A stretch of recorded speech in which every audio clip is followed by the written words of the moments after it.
Have you seen these type of articles before? Things like 12 things successful people do differently, or 13 tips from the world's most successful people. The logic is, if it helped them get success, it should at least be somewhat helpful to you, right? Yet, this type of logic is fundamentally flawed and could very well make you worse off. To show just how easy it is to get fooled by these success stories, imagine this simple scam. First, get the email address of 50,000 people. Next, tell them you're part of a hedge fund that can accurately predict the stock market. Now, here's the trick. To half of them, say that the stock markets will go up and make up some reasonable explanation as for why. To the other half, say the stock markets will go down. Now, by the end of the week, the stocks will either move up or down. Let's say the stocks moved up. All you need to do is cull the half which received the wrong prediction. So, out of the remaining 25,000, once again, tell half that the stocks will rise and the other half that it will fall. At the end of the week, cull the half with the wrong prediction and repeat. Ultimately, by the end of week 10, you would have shown around 50 people that you can accurately predict the stock markets 10 weeks in a row. Sounds pretty impressive, right? In fact, if they then entrusted $10,000 to your hedge fund, you would have run away with $500,000. Now, you might be thinking, surely this doesn't happen in real life. Well, it does, but we are those 50 remaining people. Because we are so in awe of these successful people, we don't even consider that there might be some other huge factor at play, such as luck. For example, let's say you wanted financial advice.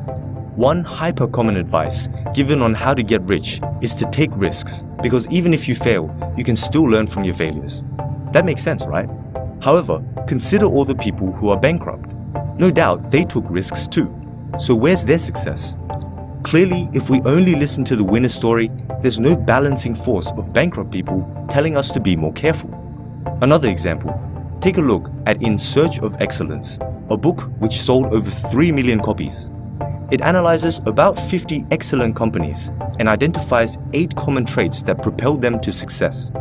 Yet, since then, out of the 35 companies which are publicly traded, 20 are falling below the market average.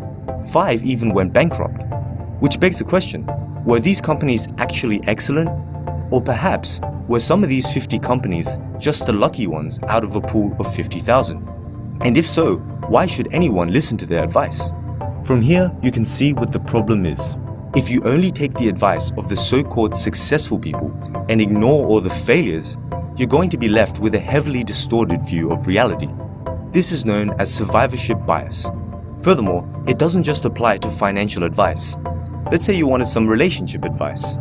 Naturally, you'll search for some happily married couple of 40 years and ask, what's your secret to marriage? They'll give sensible advice too, like focus on your partner's positive rather than their negatives. Now sure, this sounds like good advice. It might even work. Yet, it's only when you factor in both the happily married and the bitterly divorced that you get a better picture of what's really going on. Take a look at this graph. It follows the lives of around 2,500 German participants for 10 years. As you can see, those who are happily married are just happier to begin with. Even before they met their husbands and wives, they were already leading happier lives. On the other hand, those who ended up divorcing were naturally more depressed. Now, this isn't something people realize. Not many people would say, I'm happy with my marriage because I'm just happy about stuff in general. And yet, this seems like such an important factor.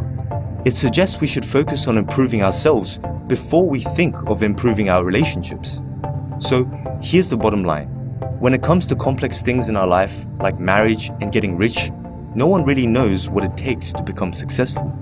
Therefore, when listening to the advice of successful people, be skeptical and make sure you aren't getting fooled. Instead, consider the failures and perhaps you'll learn more.